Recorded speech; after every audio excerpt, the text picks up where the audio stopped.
listening to a Frozen Truth production.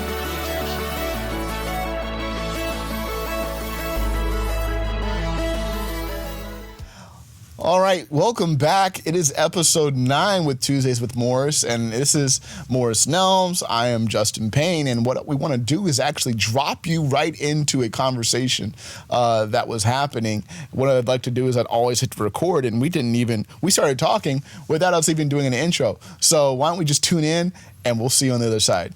Take care. Yeah, talking about Jefferson was always interesting because I would start off by lionizing him. I would give the standard mythology we have about him, and a lot of it is really not mythology. He wrote the Declaration of Independence, he authored the Statute of Religious Freedom for the state of Virginia, and he founded the first public university in the United States. Right. I mean, that's the stuff he wanted on his tombstone. So, is he a great man? For those things, absolutely. Right. Then the fly and all, and I would say, what's the fly in all this ointment? And I wait for them to say something, and I would be, anybody said slaves? And I said, yeah, exactly. Right. And yet, even that was complicated. He said about the slave, he wrote, of course, I tremble for my country when I reflect that God is just. And he says something to the effect, I am sure that nothing is more firmly written in the future of our nation, but that these people shall be free. Mm-hmm. He also said that he was willing to free his own slaves. Now, this strikes me as a serious rationalization. But he said he was willing to free his own slaves if his neighbors would also free theirs. Right. He wasn't willing to just free his own slaves and send them up north someplace. He could have easily done that. He had enough money to do it. It was also influence. I think the interpretation also would ride in if my neighbors would open their eyes just as much. Because he also understands, if it's just me. And he's, to use a vulgar phrase, he's pissing in the wind. Yeah, I'm not here to be an outlier. Exactly. I'm not here to buck the trend that's going for me. Yeah. And that is oftentimes, half the time, that is really the cry of the oppressed, is just to have people recognize essentially what privilege they do wield. Mm-hmm. And that's 90% of the battle, is that if you turn a blind eye to it, it doesn't matter how good natured you think you are. Right. You are still a silent partner. Sure, it's the old civil rights cry. You're either part of the problem or part of the solution. Mm-hmm. And Jefferson also said, though, and this really struck me, I mean, I don't know how I feel about him. That's fair. Immense respect and immense revulsion. He also said about slavery, I feel we have a wolf cub by the ear, and we can neither let go nor hold on indefinitely. Yeah. That's a good one. That is where that's like I said, I am a learned American, and I have to teeter in this enigma of history has told us there is no one side to history. It is, yeah. But to the victor go the history books. And they I have a question to ask you after you finish this. Go on. And to that, this is why often the cry is we need the inclusivity of all perspectives to tell the whole totality of the story, which is why America is under attack in its own self, because when we don't want to hear, quote unquote, the bad parts, we redact and put a Sharpie over all of the parts we don't like now. However, we've learned nothing. It's incomprehensible, actually. I mean, it's like, I think about even in the dramatization of the movie Hidden Figures, where Catherine is given a report to say, all right, come up with some numbers. She's like, how am I going to come up with numbers with stuff I'm not allowed to read? And it's the same. How are we going to come up with a conclusive history or a conclusion about who we are as America if we literally take out the history of America? Somebody asked Charles Mingus in a great documentary. I know we're going to be wasting some of the best stuff, although this is pretty incendiary stuff. I don't know if we want to talk about this or not. But Charles Mingus was recording. Huh? I'm always recording. Okay, so you got all this already. Okay. Yeah. So Charles Mingus was asked in a documentary called, I can't remember if it's called Beneath the Underdog or not. That's the name of his autobiography, which is a good read, although he's full of hot air a lot of times. But he said, this guy's asking him, says, "Are you a child?" He says, "Of course. How can I be anything else? I ain't got no education." I was like, wow. I mean, because this is a guy clearly intelligent, very musically educated, but considering that's a great question. It begs the question of because I do this. I literally even do it from the pulpit. I have to address hairy children. Harried? Hairy. Hairy, like hirsute. Like body hair. Body hair. That's how I address hairy children, where at the end of the day, our age does not determine maturity. Oh, okay. I get what you were saying. I thought you were talking about kids who got body hair before they hit a certain age. No, we're 55, 45, 65 and still children. See, it's funny. The reason I went someplace else is because I'm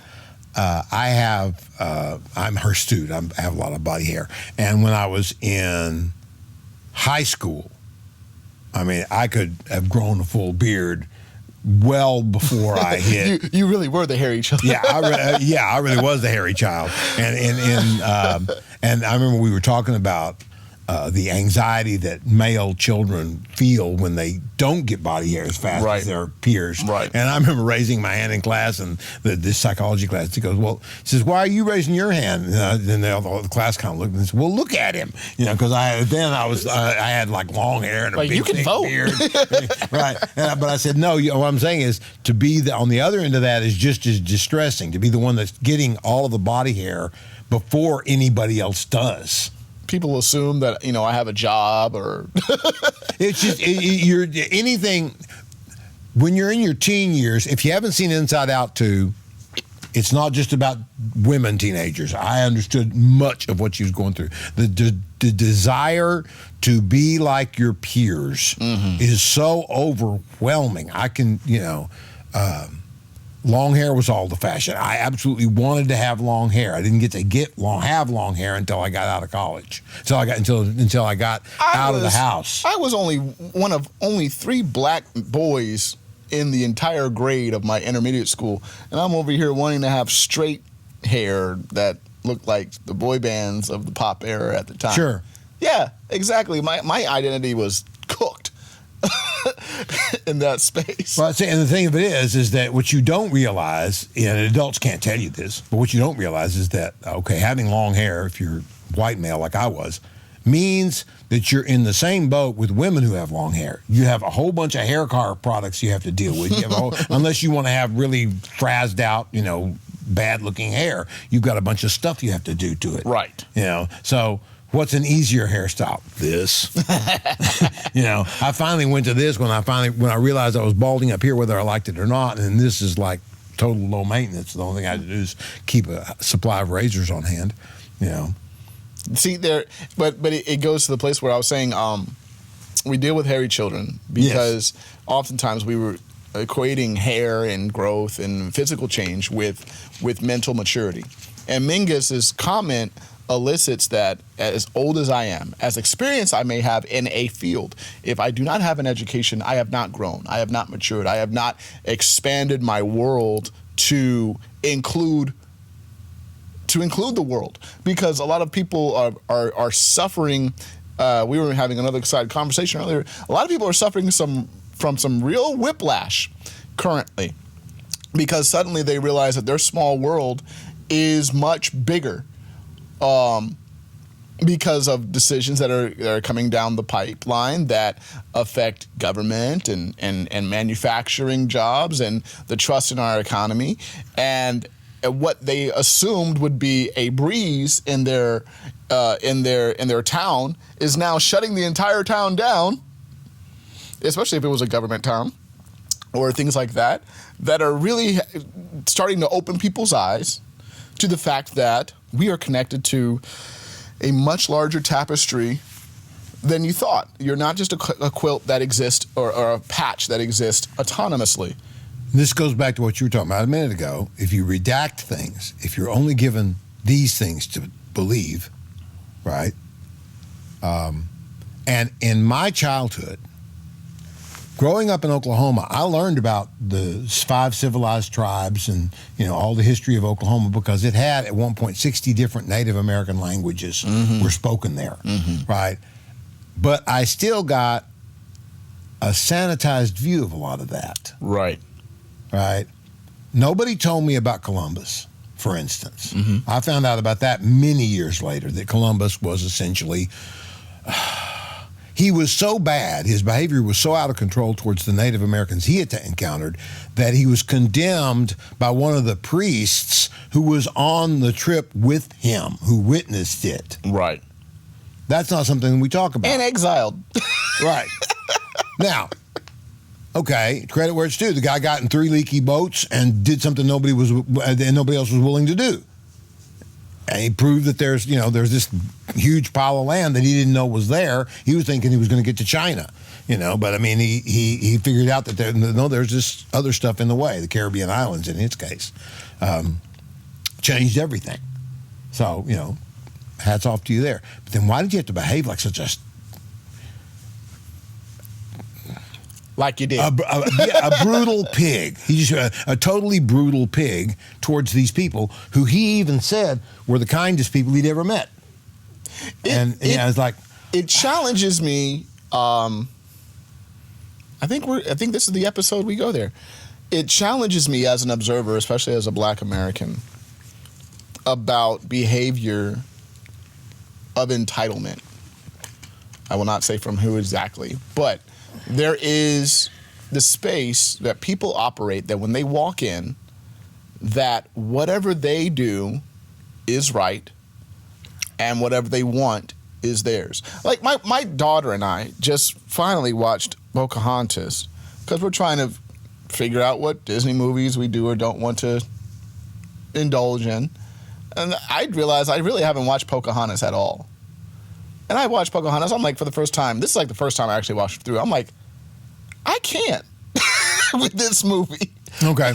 It almost perfectly reflects in some places the absolute attitude of how people have come to this land and walked in with this sour attitude of they don't act like me and therefore I'm better than them.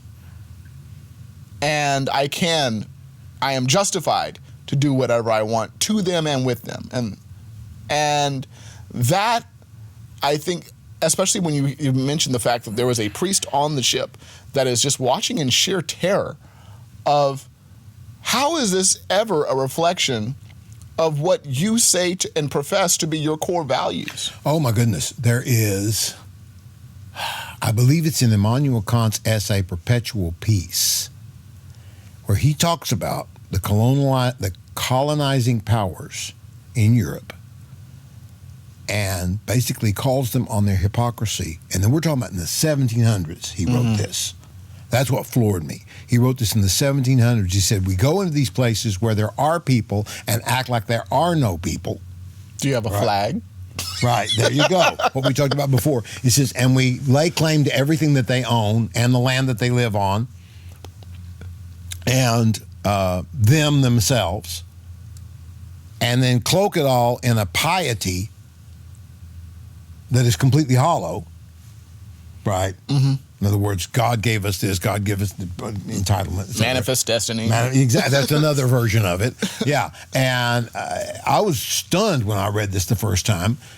Immanuel Kant, Enlightenment period philosopher, Voltaire's near contemporary, he just slammed it.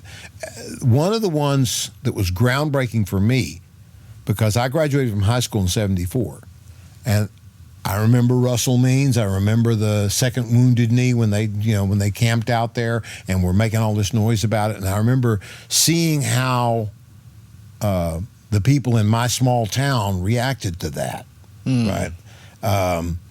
And missing entirely the points they were trying to make. Right. You know, John Trudell was another voice during that period that I wasn't as familiar with. I was familiar with Russell Means. But here's the thing. I'd been given this certain version of American history. Then I read a book called Bury My Heart at Wounded Knee. Mm-hmm. Now, guess what? It's written by a white historian, right? But I've talked to some Native Americans about it and said, yeah, he did all right. And after reading that, I just got going, how does this square with what I've been told all my life about, love your neighbors yourself, right, the right to life, liberty, and the pursuit of happiness. I mean, how does all this? It was really I didn't realize it at the time, right? Mm-hmm. But it was a very traumatic moment for me because I'm like, and then also, I'm one of these people that grew up when we were moving from segregation to integration. First, second, third grade, I don't remember any non-white faces in my classes. I think we might have had one or two, but I don't really remember them. Fourth grade, Rainbow Coalition. And it was like immediate, right? And,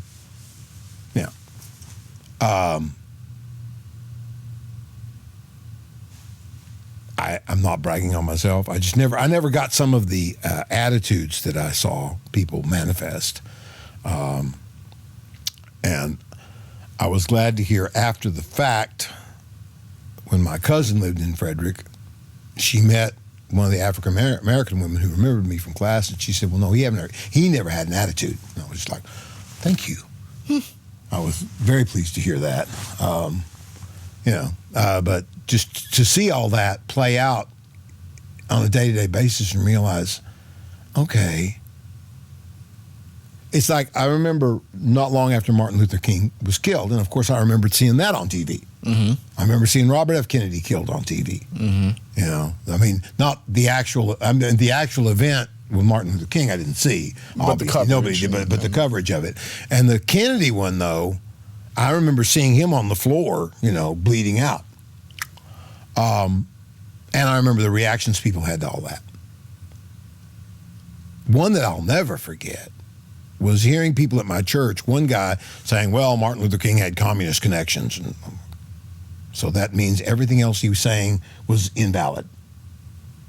And then I remember another time, right after he died, the guy who was giving the sermon that day wanted to say something nice about Martin Luther King. And he went into this thing about how great an orator he was and everything. He says, I know there's probably some of you here who don't like his color, and there's probably some of you here who don't like what he stood for, but he was a great orator. And I was like going, okay, you kind of choked that out, didn't you? That was my reaction. I was just kind of like, why don't you just say what you really want to say, which is, I think he was a great man, and take the heat. Right? But at least he tried to say something. I remember being impressed by that, but I also remember just thinking, you really dance around that, huh? Exactly. It's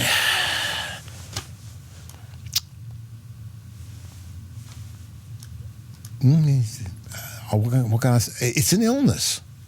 That's the best way I can put it. It's an illness. It is a very, as a young man, as a young African American, and a young black man, essentially, it is a very interesting observation to see, even from a pop culture, music perspective, as we're musicians and commonality that we see.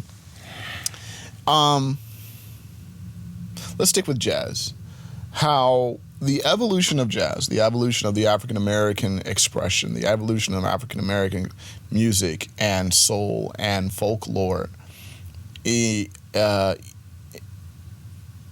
evolved in America specifically.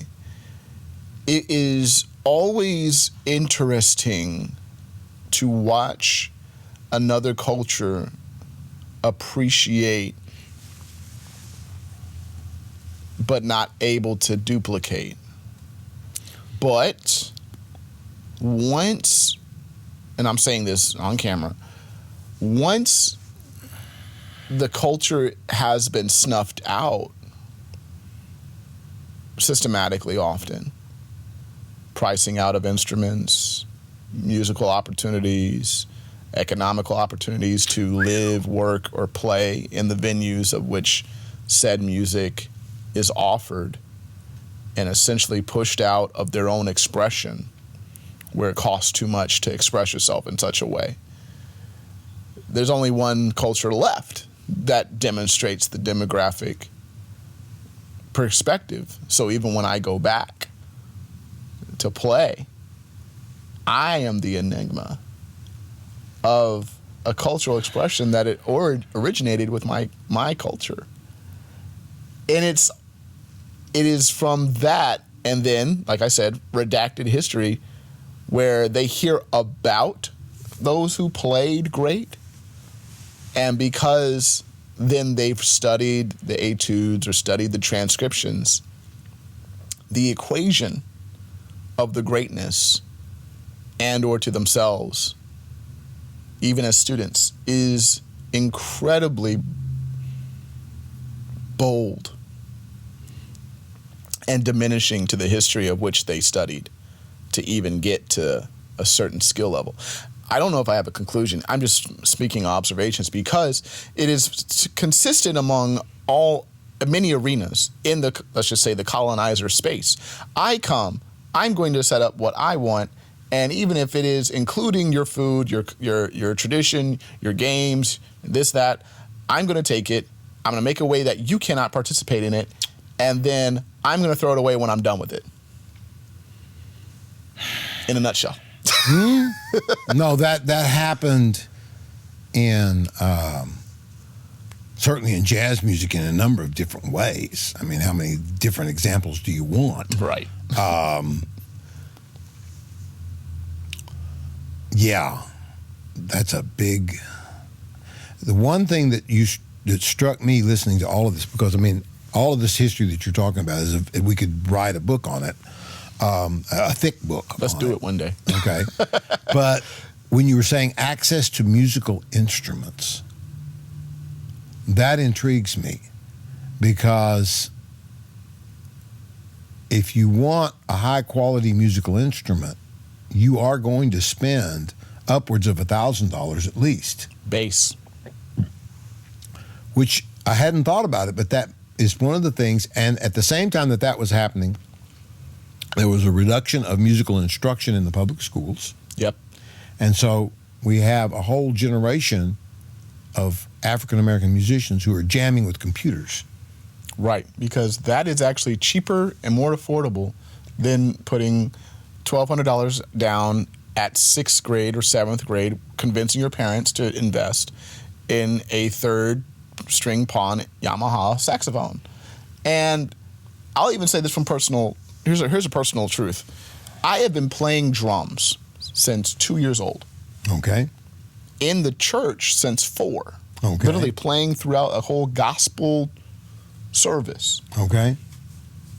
And so drums being my primary instrument, I am excited to get to band in 6th grade. Sure. I have been, in growing up in elementary school, I was doing talent shows where it was just me and the drum set and rocking out 500 kids going crazy like I was Ringo Starr, all of the above. My dreams of becoming a great drummer, being in the band, and being around other musicians that are capable and ready. I was ecstatic. But then something hit me hard. What you must do at 6th grade, they had when you're choosing the band class, I'm like, well, drums will be my main instrument / percussion. You need at least 2 years of keyboard lessons in order to become a percussionist. Wow. I was like, I never took keyboard. I mean, can I tinkle around on keys by ear? But no, I don't know. I mean, it hurt because my dad. I know Bach. I can literally sing you the Toccata and Fugue in D. I can sing you Passacaglia. I can literally name tunes, and my extensive classical knowledge at 5th and 6th grade was solid. And my dad did an amazing job, and he plays keys, and we've done lessons, but it's like the fact that it wasn't professional lessons, it diminished. And my dad, I don't know if I ever told my dad this officially, but it was because of that perspective of you didn't have professional blah, blah, blah lessons. Don't even try out. That's how it was conveyed. So I went to choir. Wow.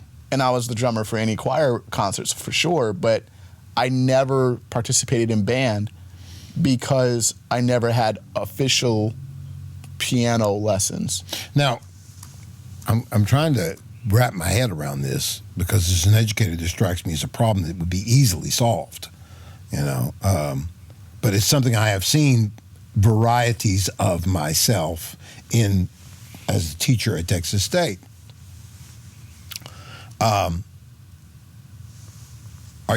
Could you read drum music? No. Okay. So, and if they showed you a piano music, could you read that? No. Okay. Yeah. It's they don't want to be bothered with teaching literacy when they've got a whole bunch of other kids who are already literate.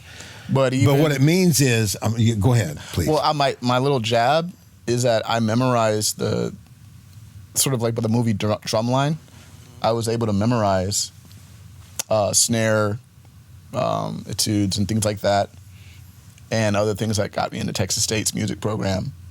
So that way I can go learn. I would then take the remedial music theory class with Gordon. Remember Gordon, I think? Uh-huh. He was married to Ada? Yeah, Dr. Ada? And he was an English teacher. He spoke English. And I would never forget the way he said B major. And like, just that I loved his accent. But I literally...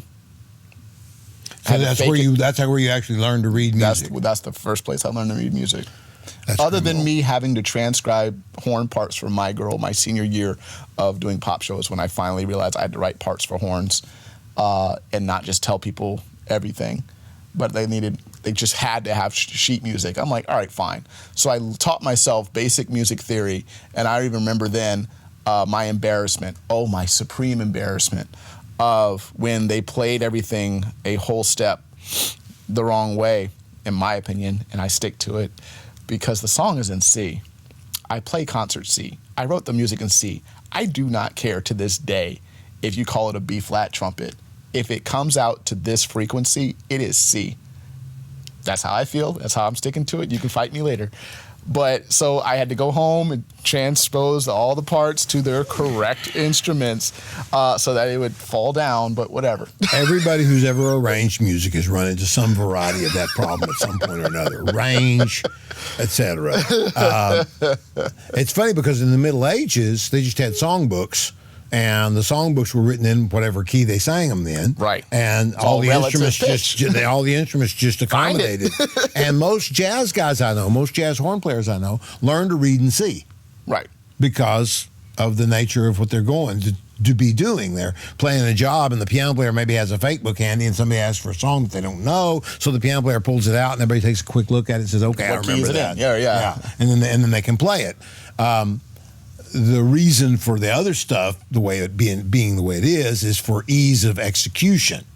In other words, it's easier, to write a B flat part for a B flat instrument. So even if the song is in C, they're reading in D, right? So, but yeah, but see. To go back to that sixth grade experience, to me, it seems to me if they know, and this was always the thing that bugged me, is I would hear somebody and I would think, man, there's ridiculous talent there.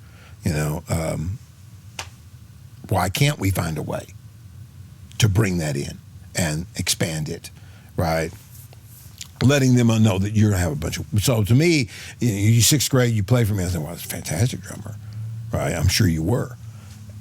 And then the teacher said, well, if you can't do this, and if you can't write me a C triad, you can't get into this class. Find this kid a tutor. Find this kid a tutor, get him the lessons he needs so he can participate, because he's going to bring a lot more to the program than he's not going to be a drag on the program at all. It's already obvious, right? So, wow. And that's it. Just I don't know if you remember Christian Hammond, yeah, saxophone player. Yep. It's one of my buddies. Incredible. Well, you know his story. He basically decided he wanted to get a jazz degree, and they said, well, you don't have this and you don't have that, and he basically said to him, well, what if I practice 6 hours a day? And they said, okay, and he did. So shout out to Christian. Yes, absolute determination on, and this is what I mean. That was told with the consistency of often, because the truth is, with the African American music experience, the music has never left. The literacy has, or the availability of such. And it's then, when you then have people in that stock of talent making themselves available, and then there are doors that are shut. I don't know if there's a question I come to, but more or less just staying with observation. It is glaringly apparent that the system enjoys being right unto itself. Well, if you cannot do what we say, or cannot do according to our standard of what we think music should be, it doesn't equal music. It doesn't equal what we call music or appropriate. I'm losing my words, but yeah. Okay. The other thing, a couple of things occurred to me while you were saying all that. I remember talking about my own musical background to somebody once, and she pointed out, which I thought was really something I needed to hear, that look, your parents had the money to buy you a piano, and they had the money to get you piano lessons. What's the difference in that and somebody who maybe has an equal amount of musical drive and maybe doesn't even have access to a piano? He has to go around the corner someplace to find a piano to play on, right? Which is exactly what Ray Charles had to do. Yes. He went to a guy's, it was a drugstore, I think. A guy at a drugstore or whatever, and Ray Charles used to sit there and watch him play, and the guy took an interest in him and realized there was some music in there. He talks about it in his book, and he talks about it in the movie. Which means that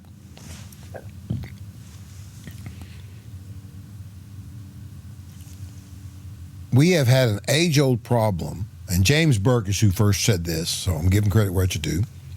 He said, we've had an age-old problem of what to do with talent that we couldn't or wouldn't use, which is exactly what we're talking about here. And what is the solution? I don't know, but I am pretty sure that the solution when you were in 6th grade was, rather than telling him, no, you can't be a drummer, give him a trial run at least to see if he can learn the fundamentals that he needs, since he's clearly driven to do this.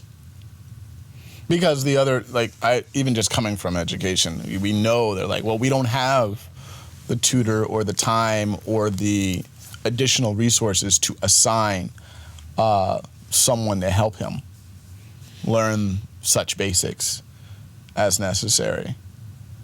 And oftentimes, I really feel for these students that are going through, who have talent, like gobs of talent, regardless of race, culture. But the systematic approach is the fact that if you're not starting at this point, that's what people are really trying to make the outcry of.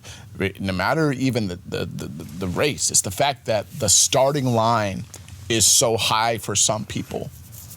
I guarantee you there's a white kid out there somewhere who can probably play the guitar really well and sing really well and knows a whole pile of songs and is a fine musician, who would have the same problem. Right. Because he's learned everything by ear off of recordings. Same thing for somebody, for instance, who's probably in a mariachi group.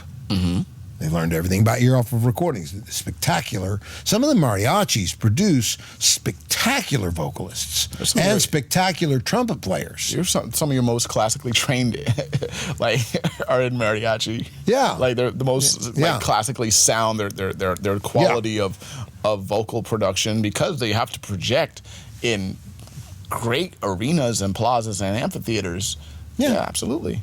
Art Blakey tells a story. I don't know how good Art Blakey's reading was, but I would think he was probably a better reader than some of the people we're talking about because he played big bands. But then Buddy Rich never learned to read. Nope.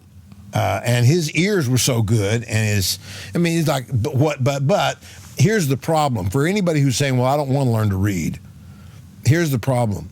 Buddy Rich had to sit and listen to the band run through the song first, and then he fortunately had what they call a photographic memory. Once he heard the arrangement, he knew it. Mm-hmm. If you're not that, then reading is a really good idea.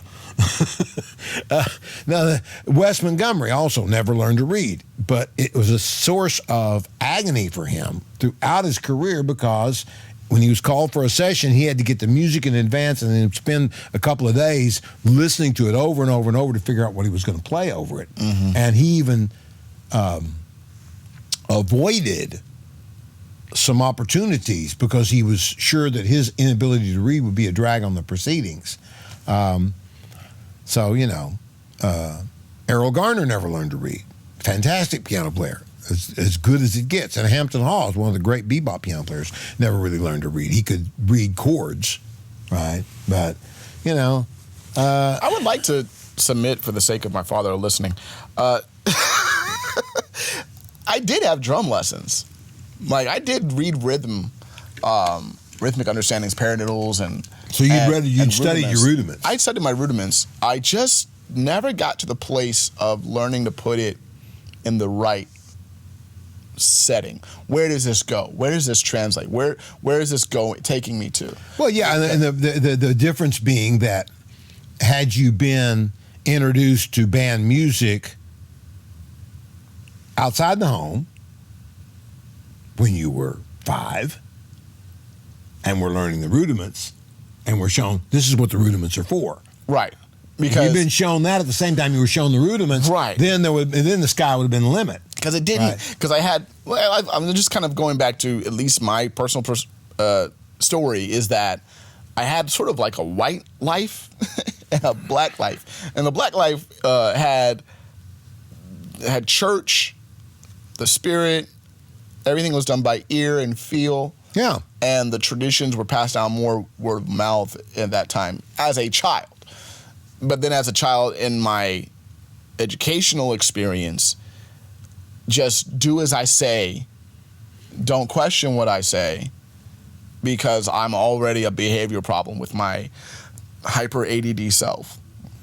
So there was never any bridges educationally of what and why. Just do it and sit down and be quiet so I can, and don't get me wrong, I always felt bad for my teachers. 5th grade, it was one fifth grade teacher, 33 kids. Like, overpopulation was crazy. Sure. Yeah, that age especially. Absolutely. And you're talking about what you could call by the book. Everything's by the book. Well, okay, there's a biblical verse about that says the letter of the law kills. Right? So, I mean, we've had Les Miserables is all about that. Javert's got basically is a by the book man, period, in the statement. It doesn't matter. And when he finally realizes that Jean-Paul Jean is a good man, and that if he does his job, he's going to put a good man in prison, he can't process it. He kills himself. Right. So, I mean, that's one of the most magnificent deliberations on that whole question of the spirit of the law versus the letter of the law. Wow. And go ahead.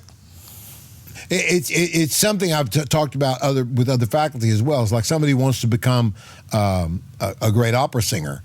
If there's somebody competing against you, let's say their grandfather was involved in opera and their father was involved in opera and they've grown up with it all their lives and they're from Italy, they've probably got a few, they're probably up the ladder a few more rungs than anybody else, and is there a way to address those kinds of inequities?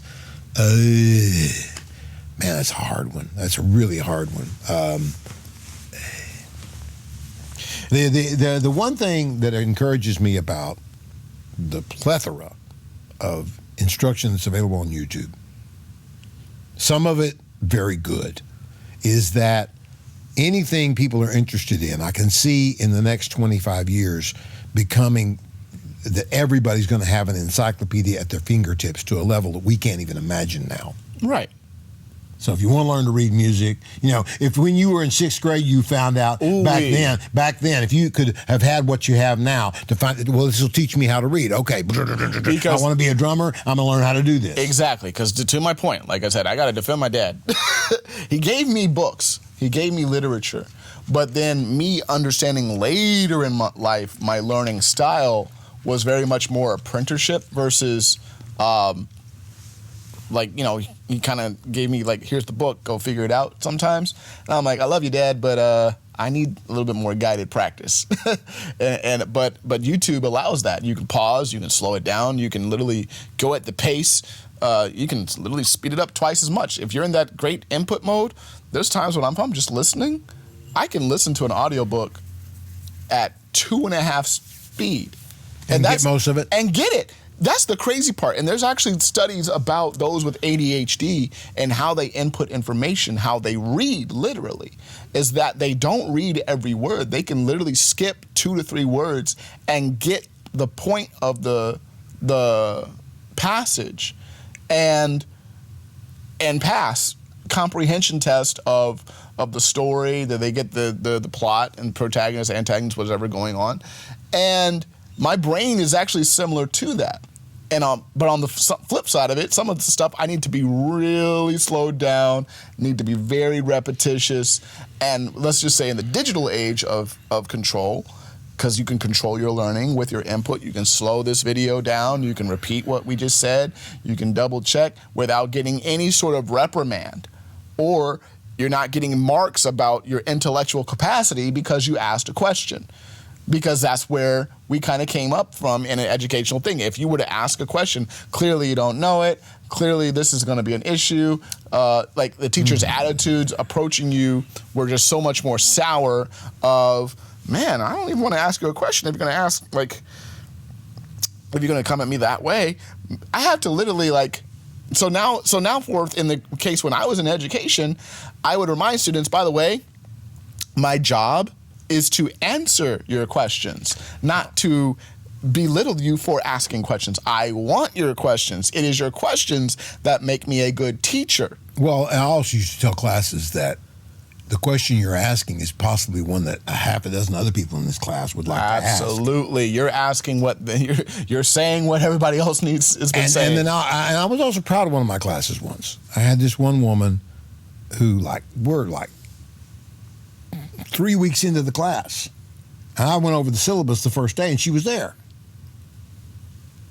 And she was asking all this stuff about the syllabus that all she needed to do was read it. And she was taking up class time with these inane questions, right? And I didn't shut her down. The class shut her down. Mm-hmm. Finally, there were 2 or 3 people in the class that said, it's in the syllabus, and just kind of growled at her. And I was just kind of like, okay, I'm gonna leave it at that. And if she really has more that she wants to know, she can. So I don't know if her goal was to just take up class time because she didn't want to hear any more new information, or if her goal was genuinely trying to understand the material because she hadn't read it. So she wanted me to read it to her. There's no, like you said, 5th grade teacher with 33 people. Right, that's too much. We know it's too much. Yes. Right, yet. It doesn't matter. It doesn't seem to matter how much evidence is out there about what would make for better education. For some reason, in the United States, we just got blinders on. There is, for example, and I'm a fan of chess. I love chess. Oh, yeah, we need to play it. Yeah. This is about to be a good podcast. We're going to have to play some chess, come back and talk to you about it later. Yeah. But, okay, there is ample evidence that playing chess reorganizes your thinking. Yes. And Benjamin Franklin was sold on the game and its virtues, and a number of other people talked about it. And I remember talking to one of my former students who's an educator, and she said that she's devoted a certain amount of time in her class to certain kinds of games like chess, and she noticed it made a big difference. Mm-hmm. There is ample evidence that makes a difference. There is ample evidence that music instruction makes a difference. There's ample evidence that art instruction makes a difference, that all of these things make a difference in the engagements of students in the mental capacities of students, et cetera, et cetera. And yet we continue to move these to extracurricular activities. And here's the kicker. The ancient Greeks, we're talking about well before Jesus, Plato, realized that music was fundamental to the human experience and insisted it be studied along with mathematics and all the other stuff that he thought should be studied. Right? It was one of the things that had to be part of your education. Now, if they knew that, and we know it, what are we doing? That's always the greatest question, especially as we sit here in 2025, asking the question of education, or asking the question of, well, let me say this. I'm in this beautiful study, and it's approaching the conversations and questions of a specific book I read, and the perspective of how you read it, of an Eastern thinking perspective versus a Western thinking perspective. And in the introduction of this study, it is to say that in our Western American culture, we are always looking for, give me the answers and tell me how it was. Like, what is it? What is it telling me? And sort of similar to your student, where it's like she's kind of questioning you to get answers from you, when she actually was supposed to put in her work to not only just read it, but actually internalize and ask the right questions in her own study. So in this book study I'm doing, it's always allowing the book to probe with problems. There are problems in the text. There are conundrums to ask, and allow that to mold into the goodness of the author, that and the intent of the author. But often in our Western approach, they just say, tell me the answer, but then even if they tell them the answer, they have no context. They have no cultural context of the time, of the season, of the understanding, and therefore their application is severely misguided. Similar to, like when I said earlier in an episode of, you'll have people that say, oh, how great thy art. Oh, wow, man, God makes really great art. And and they completely miss the ability to interpret and understand the message sent. I said all of that in how education has just crumbled and in its own, under its own foundation, because we refuse to acknowledge the foundations of our country, foundations of our history, foundations of our culture, the foundations of our heritage, and various heritage that we do and do not share. And as long as we are constantly putting a permanent marker over what we find to be, I don't even know how people even describe it. Okay, I can read a story and see there's violence. That's what happened. Because if you know anything about human nature, you were not always going to say humans are inherently good. Maybe we go into a philosophical space. I would actually like to venture humans are inherently not exactly good-natured. They have good intentions. I think we are by nature self-serving. Thank you. I wouldn't go so far as to say, man, I mean, like the idea that we are evil or that we are good, I'm not sure that I am comfortable with that, but I'm definitely comfortable with the idea that we are self-serving. We're pleasure-seeking, pain-avoiding, and it's ultimately, especially you got a 2-year-old and a 4-year-old. Right. It's all about me. Self-serving. I just want. So if I ever ask them and tell them to do something, their first phrase currently is to say, "Well, I just want blah blah blah blah." Well, if in Genesis chapter 3, it literally illustrates what you just said. They're pleasure-seeking, self-serving, and basically, even after they have taken a bite of a fruit of the knowledge of good and evil, they are self-serving their own preservation on how do I survive this, knowing what I know now, and even in that, God approaches them with the question, where are you? And it's a rhetorical question because he's assuming the omnipotency and the omnisciency and the all-knowingness of God, is to say, if he asks a question, he already knows the answer. So it's not for him to answer. He's like, Adam, where did I put you? Where's the one I made you? But you're too busy serving your own interest now that you're aware of even more interests that you have. And it is that self-destructive nature, because our self-serving nature is also self-destructive. As long as we are constantly trying to, well, let me figure this out for myself, or let me do this for myself, or let me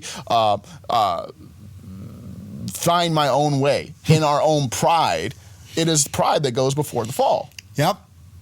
That's true. It's absolutely true. We And talked so- about pride last week. We talked, the man killed another man over a watch. Over a watch. And we find ourselves, well, the fun chasm that you find is really that we're always within a great duel of ourselves. Sure. The duel is not with another person. The duel is the duality of yourself. That's one of the things that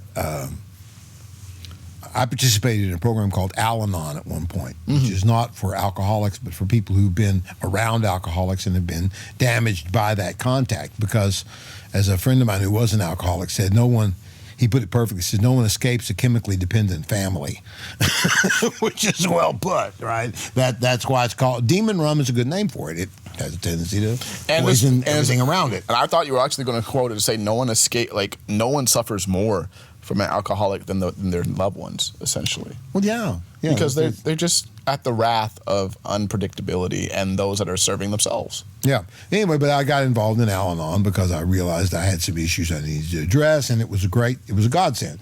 Absolutely. And now, of course, I've forgotten the particular aphorism that they shared with me that I wanted to remember. Oh, we don't get to choose what happens to us. Right. We get to choose What we do. how we react to it, how we process what is done to us.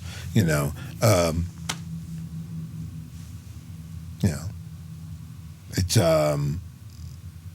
because some things can happen just out of the blue. You don't expect them. I was on my way to Austin to see Champion Fulton at Parker Jazz Club, and she handed in a great show. I was glad to see her. But on my way there, somebody in either a bus or an RV tried to change lanes, and he banged into the panel right in front of my driver's side door, and it knocked me into the other lane because I lost control of the car for a minute. I'm glad I survived. I'm glad the damage was minimal, I'm glad you did too. and I couldn't get his tag number because he sped away. That was the thing that blew me away. It was a hit and run. I'm just like, you hit me. I know you hit me because the way you pulled away. Right. And then he just drove on. So, but my choice was, okay, I can't get his phone number. I can't get his tag number unless I want to speed up and try to catch him. And even then, it's like I really would rather go do this thing I'm going to do. I'm fine. My car is fine. Everything's okay. I've just got a ding in my car. So what would I rather do? Well, I'd rather go hear Champion Fulton and enjoy myself. I made a choice. Now, I could have gotten really belligerent and just sped up and just started tailgating the guy until he finally got to the point that I was mad at him. And that's a bold move when you're going to try to speed up in a Toyota Corolla. Like, yeah. I mean, road rage being so prevalent now, it's like, oh, that part. Is it worth dying over at this rate? Bingo. Yeah. I remember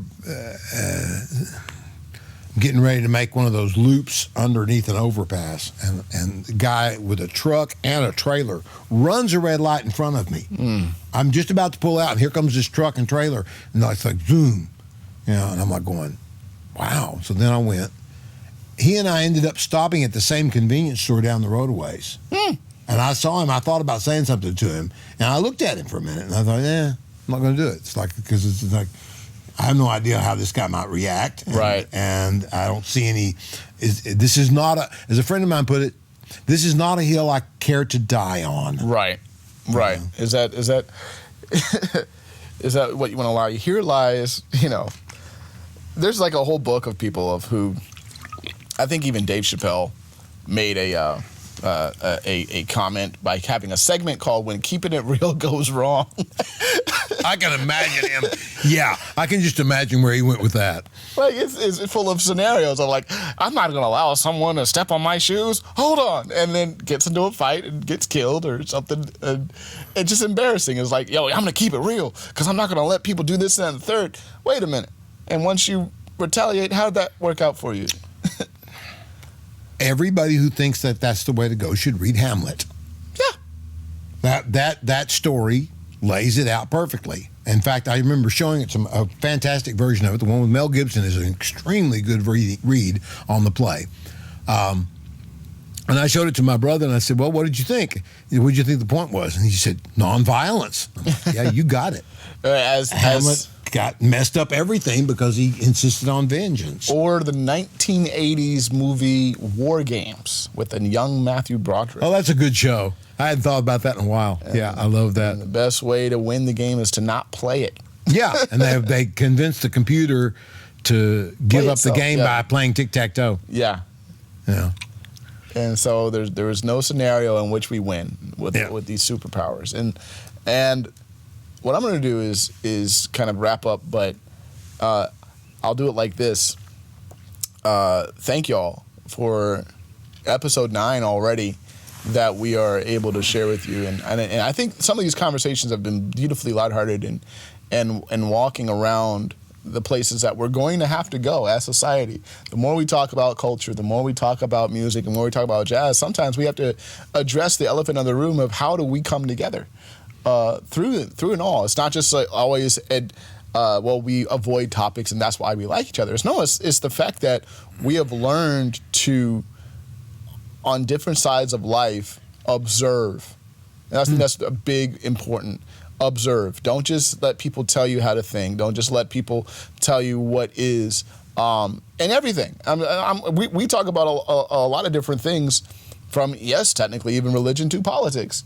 But the biggest point that we would both, I believe, advise is that you observe, that you read for yourself, that you build up your literacy, build up your intake of information, so that way you